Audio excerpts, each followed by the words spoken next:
Hello everyone, welcome to iQuanta. जैसा कि हमने अपने लास्ट लेक्चर में देख लिया था कि किस तरीके से आपका स्टोन एज कल्चर को हमने जानने की कोशिश की, प्री हिस्टोरिक एरा को देखा, फिर उसके बाद हमने देखा किस तरीके से स्टोन एज को डिवाइड किया गया in the three period, Palaeolithic, Mesolithic, Neolithic. ठीक है, तो इन सब चीज़ों को देखा, sources of the ancient history को देखा।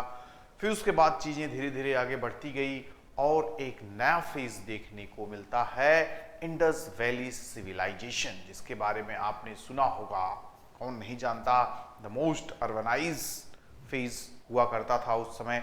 आज के समय आप बारिश के सीजन में देख ही रहे हैं, 10 मिनट की बारिश में पूरी नालियां बहने लगती हैं, पैर आपके आधे डूब जाते हैं। और उस समय इतना अच्छा ड्रेनेज सिस्टम, आपका सड़कें, आपके क्या कहते हैं, पूरी बिल्डिंग्स की बनावट्स वगैरह, स्ट्रक्चर पूरी प्लानिंग के फॉर्म में हुआ करता था आज की 5000 साल पहले।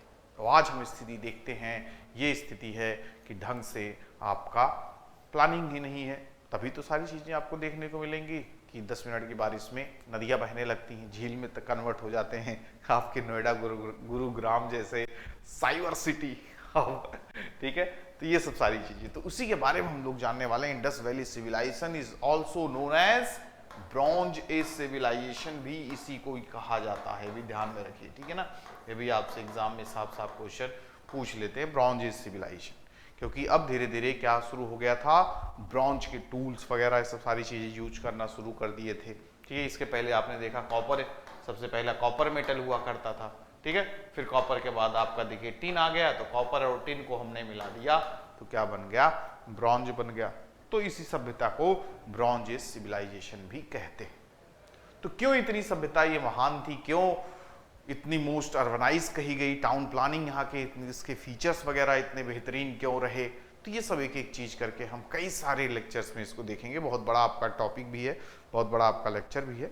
ठीक है, तो इसको हम तोड़ तोड़ के पढ़ने वाले हैं, मतलब कि सारा एक ही वीडियो में हम कवर नहीं करेंगे। ठीक है, पहले स्टार्टिंग में हम जानेंगे ओवरव्यू, फिर उसके बाद इंपॉर्टेंट साइट्स, फिर उसके बाद फेजेस। ठीक है, ताकि हमें यारा पूरा कंप्लीट हो जाए कि कोई भी क्वेश्चन एग्जाम में आए उसको हम आसानी से कर सके।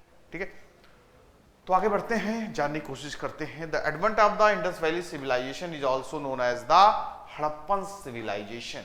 इसको हड़प्पन सिविलाइजेशन के भी नाम से जाना जाता है। क्यों हड़प्पन सिविलाइजेशन के नाम से जाना जाता है, क्योंकि ये हड़प्पा नामक जगह से ही आपका जो एक्सकवेशन वगैरह हुआ था, खुदाई वगैरह जो हुआ था, सबसे पहले वहीं पे first discovered site at Harappa थी। ठीक है ना, फर्स्ट डिस्कवर्ड साइट थी आपकी, that's why it is known as Harappan civilization. क्योंकि Mohenjo-daro one of the best site में से एक थी, कैपिटल सिटी थी, लेकिन उसके नाम से नहीं पड़ा। क्यों इसी के नाम से पड़ा, क्योंकि ये आपकी फर्स्ट डिस्कवर्ड साइट थी, यहीं से ही शुरुआत होती है। तो Indus valley Civilisation was called after the Indus river system. Indus valley क्यों कहा जाता है, क्योंकि जो सिविलाइजेशन पूरी तरीके से बसी हुई थी आपकी, ये पूरा इंडस रिवर के ही किनारे बसी हुई थी, तो इंडस वैली सिविलाइजेशन के नाम से जाना जाता। हड़प्पा पहले डिस्कवर्ड साइट थी, वहीं शुरुआत होती है, तो हड़प्पन सिविलाइजेशन जाना जाता है। पूरा ब्रॉन्ज का पूरा सिविलाइजेशन, ब्रॉन्ज टूल्स, ब्रॉन्ज का जीवन में उनके पूरी तरीके से उसको यूज किया करते थे, that's why bronze age civilisation कहलाने लगा। तो जिस तरीके से हमने देखा उस समय को, उस तरीके से उसका नामकरण भी किया। इंडस वैली सिविलाइजेशन को हम इंडस रिवर सिस्टम की वजह से जानते हैं, on which alluvial plains the early sites of the civilization was discovered and excavated. पूरा मतलब पूरा बसे ये लोग, और जो भी हमें चीजें मिली इसी इंडस रिवर के किनारे ही मिली, तो हम इसीलिए इसको इंडस वैली सिविलाइजेशन का भी नाम देते हैं। इंडस वैली सिविलाइजेशन बिगन्स कब से माना जाता है, इसमें भी कई सारे फेजेस हैं। ठीक है, ऐसा एक्चुअल डेट आपको नहीं मिलेगा कि 3300 बीसी से ही स्टार्ट हो गया था, लेकिन मेनली यही कहीं कहीं आपको मिलेगा 3600 बीसी, कहीं कहीं 3300 बीसी से स्टार्ट मान लिया जाता है। तो 100-200 साल का, 300 साल का अंतर आप मान के चलिएगा।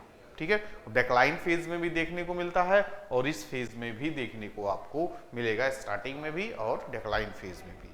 ठीक है, इसलिए आप देखोगे कि बहुत सारे जो अच्छे आपके कौन होते हैं, अच्छे राइटर्स होते हैं, लिख देंगे कि ये जो आपका टाइम पीरियड हुआ करता था उसको आप ध्यान में रखिए, ऐसा नहीं है कि जो लिख दिया गया वही मान लिया गया, क्योंकि थोड़ा वेरिएशंस हो सकते हैं अलग अलग राइटर्स के, ठीक है।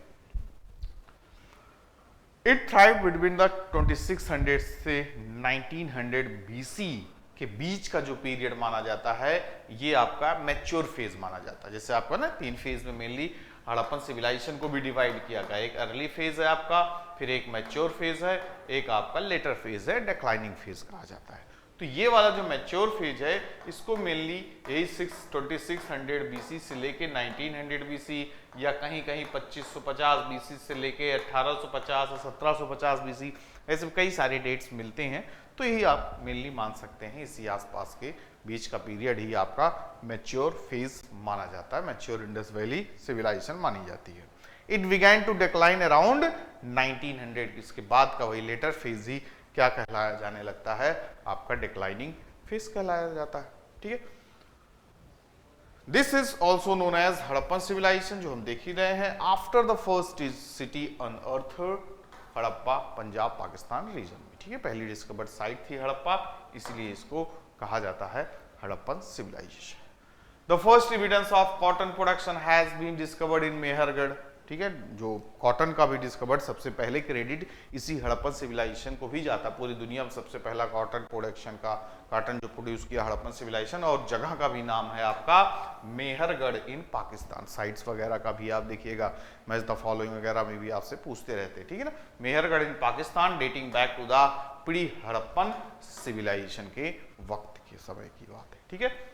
Indus valley was home of the largest Egypt, Mesopotamian, India's, China's ancient urban civilization. These are the contemporary civilizations of the Indus Valley civilization. पूछा जाता है, out of which were not the contemporary, कौन से नहीं थे, which civilization was the not contemporary civilization of the Indus Valley civilization. साफ आपसे question पूछ लेंगे, तो ये आपको ध्यान में रखना। मेसोपोटामिया, काफी व्यापार वगैरह हम लोग इनसे किया करते थे, ठीक है। इजिप्ट, ठीक है, इजिप्ट सिविलाइजेशन, चाइना और मेसोपोटामिया, ये 3 नाम आपको याद रखना। तो उसमें से 1-2 जो एक्स्ट्रा रहेगा वो आप एलिमिनेट करोगे, वो उस समय की नहीं थी, ठीक है। Archaeological department of India conducted exhibition in the Indus valley civilization, कब शुरुआत किया, 1920 से स्टार्ट होता है, इसलिए 1921 में सबसे पहले हड़प्पा की खोज हुई, खुदाई वगैरह स्टार्ट हुआ दयाराम साहनी जी के नेतृत्व में। फिर उसके बाद 22 में आप देखिए मोहनजोदाड़ो का स्टार्ट हुआ।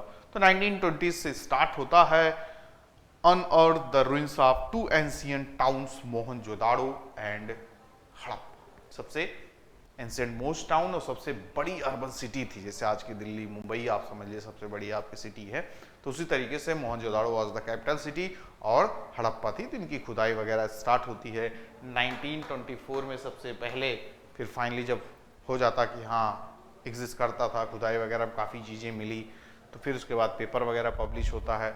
तो जॉन मार्शल उस समय क्या हुआ करते थे, आपके डायरेक्टर जनरल हुआ करते थे। In the year 1924 ASI director general, एग्जाम में आपसे पूछ लिया जाएगा who was the ASI at that time, तो कौन थे, आर्कियोलॉजिकल सर्वे ऑफ इंडिया के डायरेक्टर जनरल जॉन मार्शल थे, ठीक है।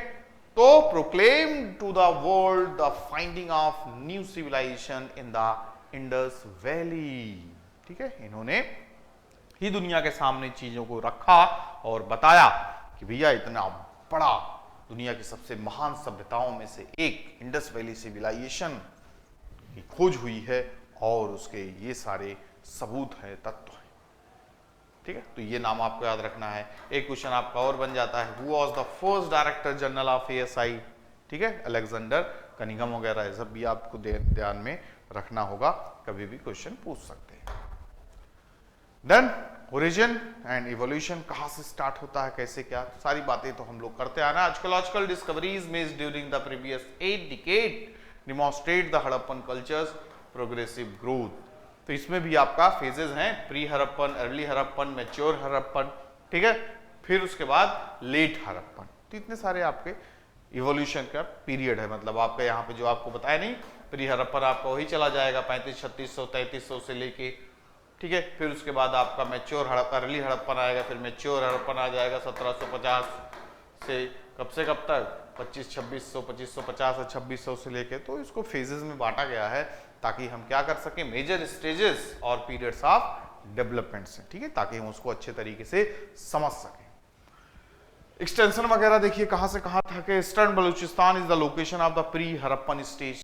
जो आपका बलूचिस्तान रीजन है, ईस्टर्न बलूचिस्तान रीजन, ये अपना इंडिया, ये आपका पूरा हड़प्पा था।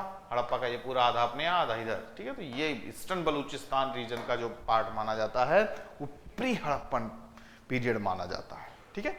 वहां पे सारी चीजें फली फूली। Excavation in Mehrgarh 150 miles north west of Mohenjodaro, यानी नॉर्थ वेस्ट है, 150 मील नॉर्थ वेस्ट है मोहनजोदाड़ो के, मेहरगढ़ की खुदाई वगैरह हुई। Have shown the presence of pre Harappan civilization, यहां पर भी इसकी पूरी सिविलाइजेशन की सारी चीजों को देखा गया और एक्सकवेशन वगैरह में काफी चीज फाइंड आउट की गई। At this point the nomadic people began to settle down and leave a stable agriculture existence, यानी यहाँ पे नोमैडिक जो आपके घुमक्कड़ जीवन व्यतीत करने वाले लोग जहां गए वहां बस गए, ठीक है, फिर उसके बाद अपना जीवन काट रहे हैं, तो अपना लीव ए स्टेबल एग्रीकल्चर एग्जिस्टेंस वगैरह देखने को मिल जाता है प्री हड़प्पन फेज में भी, ठीक है।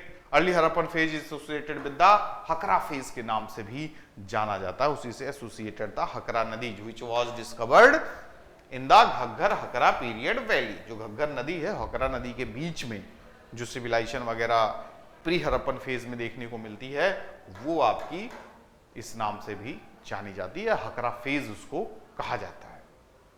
और यहाँ पे people lived in huge communities, किस फॉर्म में रहते थे, ह्यूज कम्युनिटी के फॉर्म में रहते थे on the plains during the early Harappan period. The settlement in the Indus valley grew gradually, धीरे धीरे चीजें बढ़ने लगी, कम्युनिटीज के फॉर्म में रहा करते थे, सेटलमेंट धीरे धीरे स्टार्ट किए, ठीक है। जो आगे के मैच्योर फेज में आपको दिखेगा वो यहाँ पे स्टार्टिंग में नहीं दिखेगा, ठीक है, क्योंकि आपका अभी स्टार्टिंग फेज है।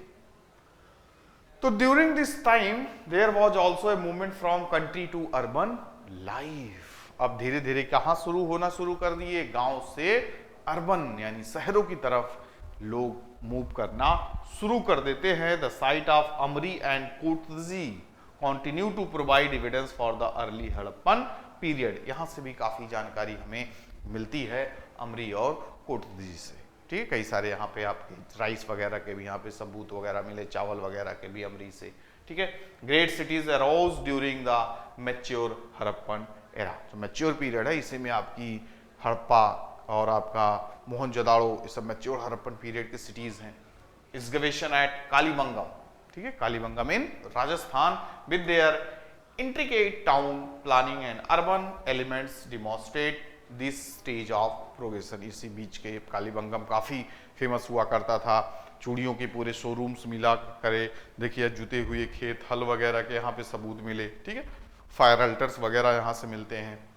The fall of the Indus valley civilization began in the late Harappan era. This stage of progression is revealed by the excavation at Lothal, ठीक है। लोथल भी डॉक वगैरह वहाँ पे देखने को मिले, डॉकयार्ड वगैरह मिले, नाव वगैरह के सबूत वगैरह मिले, तो इससे पता चलता है कि लोथल कहाँ है आपका, गुजरात में, तो यहाँ से व्यापार वगैरह हुआ करता था, इसके भी कई सारे सबूत मिले। लोथल विद इट्स हार्बर, ठीक है ना, एग्जाम में आपसे साफ साफ पूछ रहा, और हार्बर वगैरह कहाँ मिला है, तो लोथल भी मिला है। Was establish considerably later as flood protection, it was enclosed by large brick wall, तो इन सब चीजों से पूरी तरीके से प्रोटेक्टेड रहा करता था। Lothal remained a commerce hub for the Harappan civilization, commercial hub हुआ करता था, जैसे आज के समय आप मुंबई कॉमर्शियल है, कॉमर्शियल इकोनॉमी सिटी मानी जाती है, तो लोथल भी उसमें से एक हुआ करता था, व्यापार का सबसे बड़ा स्रोत हुआ। आज भी देखिए वही है, लोथल वगैरह सब गुजरात के ही हैं, गुजरात, महाराष्ट्र, मुंबई, आज भी यहीं से देखिए कितना व्यापार का सबसे बड़ा स्रोत माना जाता है। मुंबई पोर्ट है, सहनानेवा है, one of the most busiest port में से एक अपने देश का, and the rest of India as well as Mesopotamia, तो पूरा कॉमर्शियल कनेक्शन हुआ करता था मेसोपोटामिया से और अदर्स जो आपकी कंट्रीज हुआ करती थी, उस समय सिविलाइजेशंस हुआ करती थी, ठीक है। आगे dates of Indus valley civilization, इसको जानते हैं, अलग अलग लोगों के द्वारा अलग अलग डेट्स भी दी गई, अलग अलग विचार रहे। Sir John Marshall estimated the length of the Mohenjodaro settlement between 3250 से लेके 2700 50 बीसी के आसपास इन्होंने 1931 में सब बातें बताई। As a result in addition sites are uncovered, the date of the Harappan civilization is revise. समय के साथ साथ चीजें बदलती है, अलग अलग लोग व्यूज, आज भी कितनी सारी खोजें होती रहती हैं, कितने सारे व्यूज बनते रहते हैं। The development of the radiocarbon techniques allows for the determination of the nearly exact dates. ठीक है, फिर उसके बाद और किसी के द्वारा यहां पर भी देखिए, on the basis of the radiocarbon dates from his finds Fairservis reduce the chronology of the Harappan civilization to between 2000 and 1500 BC by 1956। इन्होंने डेट को क्या रखा, 2000 BC से लेके 1500 BC के बीच रखा है। भी काफी जानकार थे अपने आप को, इन्होंने भी अलग रखा। अलग अलग इसलिए भी लोग रखे ताकि तभी तो लोग जानेंगे, सब समान कह दोगे तो कौन ध्यान देगा। D P Agrawal concluded in 1964 that the overall period of this civilization should be between 2300 से लेके 1750 के बीच था। तो सबके अलग अलग हिस्टोरियंस की अपनी अलग अलग राय थी। ठीक है, तो ये एक तरीके से ओवरव्यू था, हमने देख लिया इंडस वैली सिविलाइजेशन के बारे में, क्या था, कैसे था, कहाँ था, क्या था। फिर इसके बाद हम देखेंगे इंपॉर्टेंट साइट्स, कहाँ कहाँ तक सेटलमेंट्स आपका फैला हुआ था, northern most, southern most, eastern most, western most sites कौन कौन थी, इंडिया में कितना सेटलमेंट था आपके, फिर उसके बाद पाकिस्तान में कितना सेटलमेंट था, टोटल लगभग 2400-2500 सेटलमेंट्स थे। तो इंडिया में कितना था, वहाँ आपके पाकिस्तान में था। तो एक एक चीज़ को पूरी प्लानिंग देखेंगे, अर्बन प्लानिंग कैसे था, रिलीजन क्या था, एग्रीकल्चर एक्टिविटीज़ में क्या था, सोसाइटी कैसे थी, ये सब हम धीरे धीरे पूरे चैप्टर को ख़त्म करेंगे एक अलग अलग सेपरेट वीडियो में, ताकि अच्छे तरीके से आपकी समझ को डेवलप किया जा सके। ठीक है, मिलते हैं नेक्स्ट वीडियो में, तब तक के लिए bye bye, take care to all of you, good luck.